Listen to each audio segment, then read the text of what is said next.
Hey guys, so there's been a lot of talk about the NHS in the UK and the American health system. And a lot of people say how obviously the NHS is free and how the American health system is really expensive. But if I'm honest, I don't really know enough about the American system to really comment. So I thought it'd be a good idea to watch this little video just to find out a little bit more. So here we go. If you look at lists regarding which countries have the best healthcare system, you'll likely see Sweden, Denmark, Canada, Germany, Switzerland, Japan, the Netherlands, and Singapore somewhere on the lists. But how do they compile such lists? Well, taking into account I assume the UK is not on there just simply because the NHS seems a little mismanaged at the moment. Um, a lot of getting other companies to do the work rather than, subcontracting, which isn't good, I don't think. is how much countries spend on healthcare, the quality of that healthcare, the availability of it, and of course, how effective it is in keeping the country's populace healthy. Another thing on the list is how much people might have to pay up front for the healthcare, if anything at all. This is one of the reasons you won't find the USA on these lists. With the American media often telling us being sick in the US can bankrupt a family, today we'll find out how this happens in this episode of the Infographics Show, US Healthcare System Explained. Before we begin to explain the system, we might ask if medical bills do actually cause so many problems in the USA. According to CNBC, that is indeed a fact. Can you can you imagine? I assume if you're American, you can imagine, but from an outsider, can you imagine getting a huge bill for a little problem, a little health problem that you've got, and thinking, how am I going to pay this? The stress and the anxiety it must cause, that will just lead to more health problems, surely. One report saying medical bills are the leading cause of bankruptcy in the country. How many bankruptcies, no one knows exactly. You'll find some statistics saying that around 650,000 Americans every year go bankrupt because of medical bills. That's President very Obama high. said there was a medical bill-related bankruptcy in the US every 30 seconds, but that was way back in 2009. These numbers have been contested, and skeptics tell us there is always more to bankruptcy in these cases than just medical bills. Maybe those bills were just the straw that broke the camel's back. But one thing we can take from the stats, even if not entirely accurate, is that America, a country so developed and rich, might not be doing a good enough job looking after its citizens. The website The Balance wrote a very balanced article on this topic. It came to the conclusion that one must save in America, as sickness or accidents can lead to astronomical bills. The advice it gives? Save for a rainy day in a hospital bed, and live a life in line with not getting an ailment often unavoidable, such as We certainly don't have those sort of suggestions over here. Yes, you save for a rainy day, obviously, but not for health problems. diabetes. Shouldn't a developed nation have safety nets in place, though? That's a question many Americans ask. How many Danes go bankrupt because they were unfortunate enough to be hit by a bus? We might recall the recent video that went viral of a woman who had her leg trapped by a subway train in Boston. "Don't call an ambulance," she cried as shocked bystanders witnessed her bone coming through her leg. "Why?" they asked. She replied, "Do you know how much an ambulance costs?" So what's going on? The Department for Professional Employees tells us this. The American healthcare system is unique, at least for an advanced nation. That's mainly because the USA is the only industrialized nation without universal health care. Wow, that's it's almost a shock. It's almost a shock, but not a shock because America, they just don't help themselves. They don't give themselves a good reputation. So yes, it's a shock that such a rich a rich country isn't doing certain things to help the citizens of that country that ultimately is making that country rich. You know, surely as a country, you should be looking out for your citizens. Care coverage. That doesn't mean it doesn't spend a lot on healthcare. In fact, it spends a lot, a hell of a lot, about 17.9% of the GDP in 2016, or $3.3 trillion. We're told that Americans shop for health insurance just as they shop for anything else. Around 156 million Americans are insured through their work, which is called employer-provided private insurance. Then you have publicly funded Medicare for old folks and the disabled, and Medicaid for the poor. It's thought around 120 million Americans are part of these schemes. That's why the system has been called a public-private hybrid. But when we talk about insurance given or subsidized by employers, it all depends on what kind of insurance you have. It may not pay for everything. So some This certainly seems to be the problem, and it's an insurance. It's almost like over here when you get vet insurance. Um, it seems very much the same.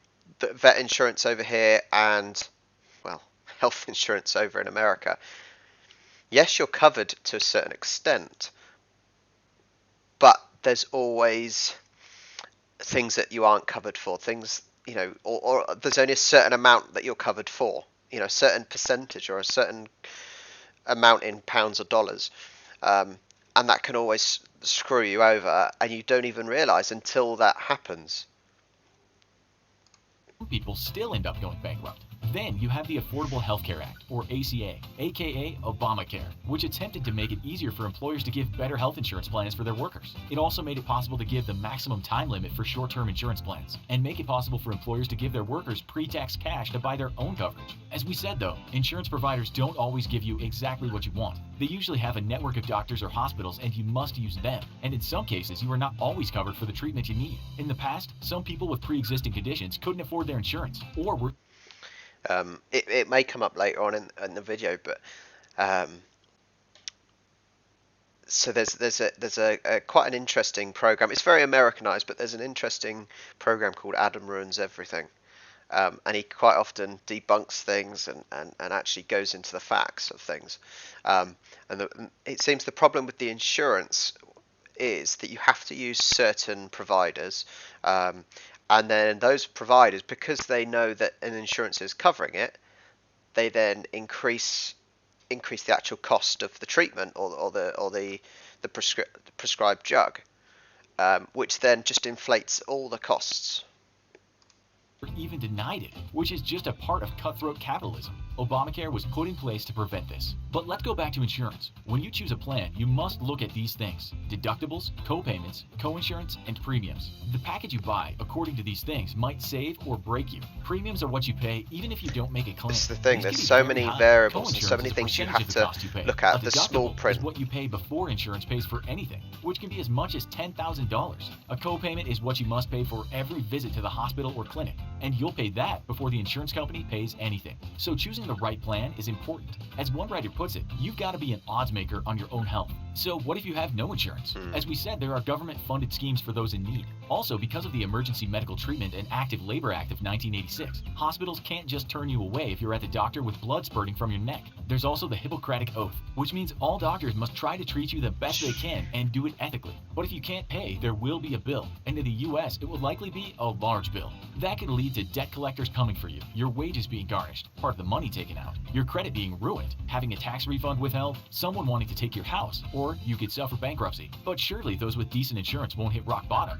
Not according to the Kaiser Family Foundation. That tells us more than 25% of US adults with insurance have difficulty paying their medical bills. You see, we're told that 63% of Americans who have had these medical bill woes had to spend most or all of their savings on those bills. Another 42% had to get a second job. CNBC wrote in 2018, only 39% of Americans have enough savings to cover a $1,000 emergency. Experts tell us Americans should... And the problem with that is saving can be hard because people they spend as they earn quite often. And yes, people should be more responsible, i.e. to save money. But it's just, in a modern world, it seems crazy that you're saving just in case you get ill, just in case you need medical treatment. It just seems crazy to me. To downgrade their lifestyle in case they get sick, even if they have insurance, as going bankrupt could mean you might not get a loan again, or be able to rent a house, or even get a job. Your life could sure, be ruined the poor if and needy might get government help, but those that fall somewhere in the not poor but far from being comfortable category are often those who have to risk average insurance and the possibility of getting sick ruining your life. Another thing we're told is that 1 in 10 Americans delay getting treated because they're worried about the cost. That's what you might call a vicious cycle. And then things get worse. Your health gets worse. Some folks can't even afford the deductible, and then it costs more, even when it's just $500. The bills themselves may often surprise those that got treated. According to a story in The Atlantic in 2014, one man had a herniated disc surgery in America. He made sure he had enough cash for the surgery. As the article said, $56,000 in hospital charge, the $4,300 anesthesiologist bill, and a $133,000 fee for the Look at that. Look at those figures. Look at those figures. It's just mind-boggling. I understand that's what things cost. And actually, it probably doesn't cost that much. It's because of the insurance system over there. they're able to charge that much because there's no competitive pricing. There's that's what you almost need. If this is the system, you need competition to lower the prices, just like energy companies, gas and electric companies have over here. Because there's a lot of them, you're able to compete with each other and therefore get a lower price. But $117,000 for an assistant surgeon. God. Orthopedist, but there was an extra $117,000 for an assistant surgeon that it turned out. One would think at these prices you could walk out of the hospital not only fixed, but in a Hugo Boss suit with the keys to a new car and 2 tickets to the next World Cup final. But no, you get fixed and leave with only a big bill. This is mainly because of administrative costs, the sometimes ridiculous cost of drugs, the fact that you pay for the possibility of doctors being sued, paying healthcare workers wages, new technologies, and medical institutions just charging you what they want. We're told by Reader's Digest that some hospitals charge $8 for a mucus recovery system. They're usually called tissues. An investigation revealed one patient was charged $53 per pair of non-sterile rubber gloves. Sterile gloves were more. Total cost for the stay, just in gloves, was $5,141. That plastic cup they use to hand you your drugs, $10. With an average of $440 They can charge whatever they like. for a That's patient the stay in problem. hospital. They can Alcohol charge swabs, whatever they of which like. you may need many, $23 a time. One person was charged $137 for an IV bag. The cost of that bag, $1. This is mostly due to something called the Charge Master, which allows hospitals to charge out-of-this-world prices. These codex of costs are hospital-specific, meaning each hospital makes up its own prices. Some critics have called such costs fiction and are critical of the lack of transparency there's no hospitals competition. provide about this hidden menu. Therefore, the loser, of they course, can charge is the whatever they consumer, like. whose life may depend on that 5-star menu. Vox reports that one woman who hit her head and went to the ER left with only an ice pack and a bandage. Her bill? $5,751. Her insurance paid $862, and she had to pay $4,980. See, this is the point I've been getting at. That yes, you can have insurance, and you think, oh, I'm covered. But actually, from this example, you're not covered. What's $862? Out of the 575, 5,751. Sorry, it's nothing. So you're not really covered. $9. Okay, she paid for assistance and expert evaluation, but come on. In fact, most drugs or treatments will cost Americans much more than citizens of other countries. In fact, the Washington Post tells us America has the most expensive but least effective healthcare in the developed world. Now you might see why people in the US are going bankrupt, and why the country is not on any best healthcare lists. This is a huge debate in America, and today, we may have been quite critical of the healthcare system. We'd love to hear counter-arguments, or even your own experiences with the healthcare system. Let us know in the comments. Also, well, some of the bits I knew already in the fact that you're relying on insurance, and I stress again, it's similar to over here us getting insurance for your pets, and quite often you get a certain amount covered, and then if it goes over that, you pay the rest. But the problem over in America from an outsider view is like I said, the hospitals can charge whatever they want. There's no competition. If there was competition, then one company can say, we would charge 100, and then another company will say, well, we'll charge 90, and therefore they have to reduce to try and actually sell their product or sell their medicine. But there doesn't seem any of that. Each hospital does their own thing, and they make up a figure. That's all it seems like they're doing. Now, over here on the NHS, it's not free. It's not free. Although you get the tag, it's free. It's not. You pay it in your taxes. However, the healthcare, everyone pays a percentage. So if you're a higher earner, you pay slightly more. If you don't earn as much, you pay slightly less.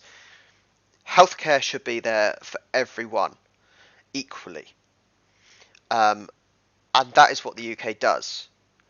There's a few things that we pay for, so prescriptions. If you need an inhaler, for example, for your asthma, a prescription is I think about £8.90. What's that in dollars? It's about $12, I think.